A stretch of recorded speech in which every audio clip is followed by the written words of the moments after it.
ನಮಸ್ಕಾರ ಸರ್. ನಮಸ್ತೆ. ಸರ್ ಏನ್ ಹೆಸರು? ನನ್ನ ಹೆಸರು ಚಂದನ್ ಅಂತ. ಚಂದನ್ ಸರ್ ಬಂದಿದ್ದಾರೆ. ಚಂದನ್ ಸರ್ ನಮ್ಮ ಅಂಗಡಿಲಿ ಫಸ್ಟ್ ಟೈಮ್ ಬಂದಿದೆ. ಫಸ್ಟ್ ಟೈಮ್ ನಾನ್ ತಗೊಂತಿರೋದು, ಫ್ರೆಂಡ್ ಜೊತೆ ಬಂದಿದ್ದೀನಿ. ಯಾವತ್ತು ಬಂದಿದೆ ಸರ್? ಒಂದು 1.5 years ಮುಂಚೆ. ಸರ್ ಆಕ್ಚುಲ್ ಕ್ಯಾಮ್ರಾ ತಗೊಂಡಿದ್ದೆ 18,800 ರುಪೀಸ್ದು. ಆಲ್ರೆಡಿ 3 ತಿಂಗಳ ಆಗಿದೆ. ಅದೇ ಆಫರ್ ಕಂಟಿನ್ಯೂ ನಡೀತಾ ಇದೆ. ಇವಾಗಲೇ ಪ್ರೈಸ್ ಪ್ರಕಾರ ಅಲ್ಲ, ಜಾಸ್ತಿ ಆಗಿದೆ. 2-3 ಸಾವಿರ ಜಾಸ್ತಿ ಆಕ್ಚುಲ್ ತಗೋಬೇಕು. ನಾನು ತಗೊಳ್ತಾ ಇಲ್ಲ. ಹಳೆ ಪ್ರೈಸ್ ಏನಿದೆ ಅದೇ ಪ್ರೈಸ್ಗೆ ಇದು ತಗೊಳ್ತಾ ಇದೆ amount. Correct sir? Thank you. 18,800 18,800 ಇಷ್ಟೇ ಇಸ್ಕೊಂಡಿದೆ. ಅಷ್ಟೇ ಇಸ್ಕೊಂಡಿದ್ದೀನಿ. ಮತ್ತೆ ಪ್ರಾಡಕ್ಟ್ ಹೆಂಗಿದೆ ಸರ್? ಕ್ವಾಲಿಟಿ ನಿಮ್ ನೋಡಿದೆ? ಕ್ವಾಲಿಟಿ, ಹೈಕ್ವಿಷನ್ ಮತ್ತೆ ಕನ್ಸಿಸ್ಟೆಂಟ್ ಎರಡು ಚೆಕ್ ಮಾಡ್ಕೊಂಡು, ಹೈಕ್ವಿಷನ್ ಮುಂಚೆನೂ ಯೂಸ್ ಮಾಡಿರೋದ್ರಿಂದ ಬೆಸ್ಟ್ ರೇಟ್, SP ರೋಡ್ಗಿಂತನೂ ಕಡಿಮೆ ರೇಟಲ್ಲಿ ನಾನು ತಗೊಂಡ್ಕೊಳ್ತಾ ಇದ್ದೀನಿ ಇದನ್ನ. ಮತ್ತೆ ಸರ್ ತಗೊಂಡಿದೆ ರಾಟರ್ ತಗೊಂಡಿದೆ, ವೈಫೈ ರಾಟರ್ ತಗೊಂಡಿದೆ, ಮಾನಿಟರ್ ತಗೊಂಡಿದೆ, ಇನ್ನು 2-3 ಐಟಮ್ ಇನ್ನು ತಗೊಂಡಿದೆ.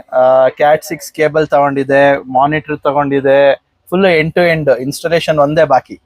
ಎಕ್ಸ್ಟ್ರಾ ಐಟಮ್ ಸರ್ ತಗೊಂಡಿದ್ದಾರೆ. Okay sir, thank you sir. ಹಂಗೆ ಬರ್ತಾ ಇರಿ sir. Thank you. All the best ನಿಮ್ಗೂ ಕೂಡ. Okay sir.